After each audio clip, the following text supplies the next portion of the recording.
sticks with us day in and day out, every single day. It's something that we have to think about. And I came up with my top 3 types of patience. And I think it covers pretty much the majority of the types of patience that we need to have. My first one is called long-term patience. It's where we learn to wait on God to do His work in our lives. Now, this isn't the work that God does day in and day out. It's not that patience that we're talking about. It's the type of patience that, let's say I'm in the seminary and I've relinquished my life to God. It's what He's going to do with it in the future that I have to be patient about and see how my ministry is going to unfold. Same with any occupation or any long-term type thing. So that's a long-term patience. And the other one, of course, is short-term patience. That is the day in, day out, God's involvement in your life. And you certainly want to be patient at those times. And it certainly includes those times when we're stuck in standstill traffic. Especially if nobody's with you, you can let as much steam blow out of your ears as you want to. It's not going to make not one bit of difference. So bear that in mind. And finally, the last one is what I call people patience. Now, this one's a little bit more difficult, and I could give a sermon on this one, but it would take all day. So I'm just going to, in passing, I'm going to leave you with some words that I found many years ago that you can take to the bank. Memorize these words. A moment of patience is far better than a moment of anger because it saves you 100 moments of regret. I guarantee you, you can take that to the bank. So much so that I put her on the back of your bulletin so you don't have to write it down. Just carry it home with you. If you memorize that, you'll be way ahead in this patience. So again, I read the chapter that Randy wrote, and I thought he did a wonderful job on patience from a biblical perspective. And that's what we're going to do, too, is we're going to use a biblical perspective today. But I wanted to point out that he started off with a key idea of I am slow to anger and endure patiently under unavoidable pressures of life. We're going to talk a lot about that particular pressure of life type thing today. And then the key verse I thought was very good that he picked, Proverbs 14:29, whoever is patient has great understanding, but one who is quick-tempered displays folly. Now, especially in the King James Version, you find this word folly a lot in the Bible. And if you look it up, it means pretty much just exactly what you would expect it to mean. It means criminally or tragically foolish actions or conduct, evil, wickedness, lewd behavior, a foolish act or deed. Pretty much, that's, if you know somebody that's quick-tempered, if you know somebody who doesn't practice patience and gets angry easy, I can pretty much guarantee you that whatever he does or whatever he says in the next few minutes, you're going to find it up there on that list. That is why it is so crucially important that you not become that type of person, that you exercise patience, that you work. There's a great advantage to having patience because you don't want to be known as this type of guy, the guy who loses his temper. There are great advantages constantly working on that virtue of patience. I hope you see that by the end of the day. Plus, those words in Romans, probably those were written by Solomon. Arguably, the smartest man that ever lived, shy of Jesus Christ. So, I give it some credence. One thing that I did think was interesting about Randy's chapter was that, and I hope everybody read it, was that he started with his biblical examples of patience. He started after Moses had gotten all the Israelites out of Egypt. And I thought that was really interesting because over the course of decades of pulpit preaching around the world, whenever this subject of patience comes up, a lot of times from the pulpit, they use the story of Joseph as a prime example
during the story.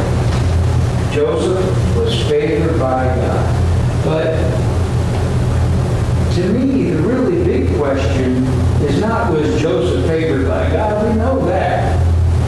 My question is, did Joseph realize that he was favored by God? That is a huge question, because that relates to us. Did Joseph realize that he was favored by God? You have to understand that Joseph's first 30 years of life were very turbulent, excessively turbulent. Let's not get ahead of ourselves. I'll start by saying that Joseph was one of 12 sons born to Jacob. You remember Jacob? He's one of the 3 patriarchs of the Israelites. All the way through the Bible, you'll hear the Israelites say, I belong to the God, the father of Abraham, Isaac, and Jacob. Jacob, this is the guy we're talking about. His son is Joseph. And Joseph was Jacob's favorite son. You remember in the story? He gave them a cloak of many colors. Maybe it looked like that, maybe it didn't. But anyway, I'm not going to talk about patience here, or there's no lesson in patience right here, but there is a really good lesson on parenthood right here. So you should remember this. Never, ever, ever have a favorite son or daughter, especially in a big family, because it will come back and haunt you. In this particular case, Joseph's brothers totally and completely despised him. So much so that when they were off in another land all by themselves and daddy wasn't around, they sold Joseph into slavery at the age of 17. And then they went home and they told their dad Joseph was killed by a wild animal. Now,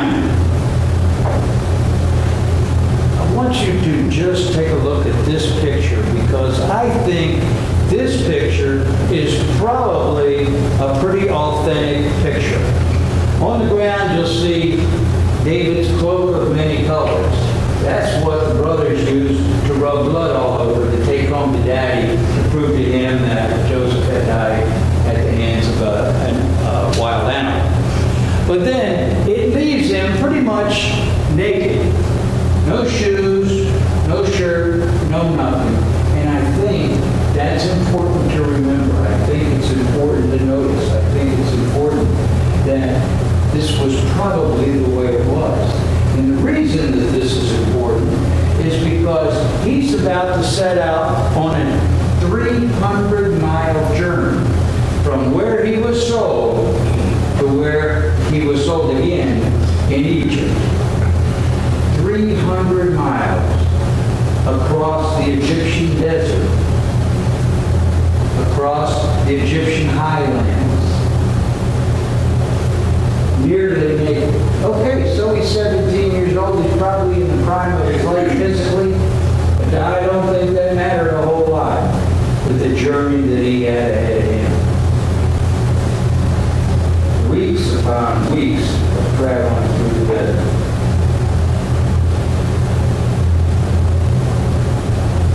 And that's important. That's what I want you to think about. I want you to think about this horrific journey that after he'd been sold, bad enough to be sold by your brothers into slavery. Now you're walking 300 miles in the desert and you're asking yourself, where's God? You're asking yourself, do I feel favored by God? Okay, so Joseph gets to Egypt, and he gets sold to a guy by the name of Potiphar. And Potiphar happened to be the captain of the guard of the then Pharaoh. And this was a really cool thing. This is where we see that Joseph was so highly favored by God, is because everything in his slave's job description, he did wonderfully. We've all had this happen to us in our lives.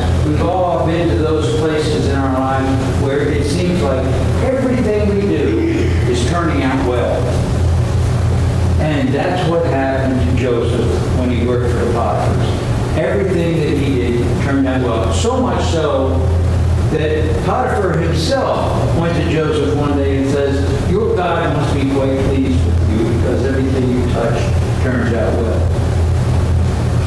So,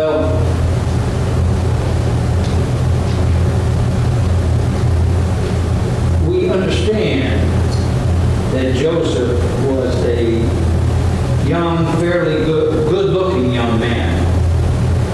So much so that pretty soon Potiphar's wife takes notice of him. So much so that she wants to sleep with him. This is a rendition of that. But Joseph, one thing that I have not told you yet, is Joseph was a man of great faith. Joseph believed in God. Joseph knew that God would not think that this is a very good idea. Joseph knew that certainly Mr. Potiphar wouldn't have thought this is a very good idea. So Joseph refuses to go along with this. Now I can't prove this next part, but I think that probably it's true. I think this next sentence came from this time, or maybe even this exact incident. You'll recognize the sentence when I say, there is no fury like a woman scorned. And that's exactly what happened. Potiphar's wife then accuses, she's upset, so she accuses Joseph of attempting to rape her. And then what happens? Joseph gets thrown into jail.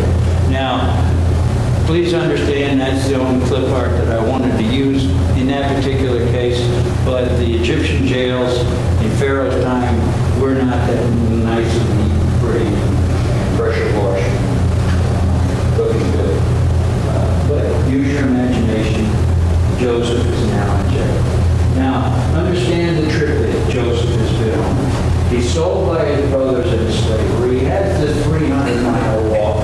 He goes and he gets sold to Potiphar. He's a slave in this house. Mrs. Potiphar decides she wants to sleep with him. He says no, so she has him thrown in jail. About this time, you got to ask yourself, if you're Joseph, where is God? How many times in our lifetime, in our valleys, how many times in our valleys have we asked the same question? Where is God? But interestingly, we know that God was with Joseph when he was in prison because everything he touched again turned out good. Everybody in the prison system respected Joseph. So much so that eventually they made Joseph in charge of all the other inmates in the entire prison, kind of an inmate warden, so to speak. Y'all remember the story from here. Essentially, he's in jail for a great many years. We don't know how many years. Some say only 2 years. I think he was in jail more like 10 years or so. Because if you look back at the history of, some say he was 11 years in Potiphar's house. And I don't necessarily believe that. Because if you get, if Mrs. Potiphar was so predisposed to sleep with the help and vengeful enough to make up this lie about rape, I don't think Joseph survived it very long. So I think he spent a good many years in jail. But eventually what happened was Pharaoh has a dream. Nobody can interpret this dream for Pharaoh. So at the time, the Pharaoh's cupbearer, who happened to be in jail with Joseph years earlier, says, I know a guy that can interpret dreams. So he calls for Joseph to come forward. First thing he does, he says, can you interpret dreams? And Joseph, the first thing he does, he says, absolutely not. But my God knows everything. So what's your dream? He not only interprets the dream to every single detail, but he also comes up with a plan that saves Egypt from sure destruction. Pharaoh is so absolutely impressed with Joseph that he makes him the number 2 most powerful man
showed great patience throughout his lifetime. And he just let God favor him regardless of what circumstances Joseph was in at the time. Didn't make any difference if he was being sold or worked as a slave. It didn't make any difference if he spent years in prison. It didn't make any difference if people lied about it. It didn't make any difference if he was betrayed by others. It didn't make any difference if he was forgotten by others. It didn't make any difference if he was the second most powerful man in all of Egypt. It didn't make any difference. His circumstances never changed who he was. That's what I want you to learn today. That's what I want you to know. I want you to be patient no matter what your circumstances are. Regardless of what your circumstances are, be patient. Do not let those circumstances change who you are. Who you are is a favor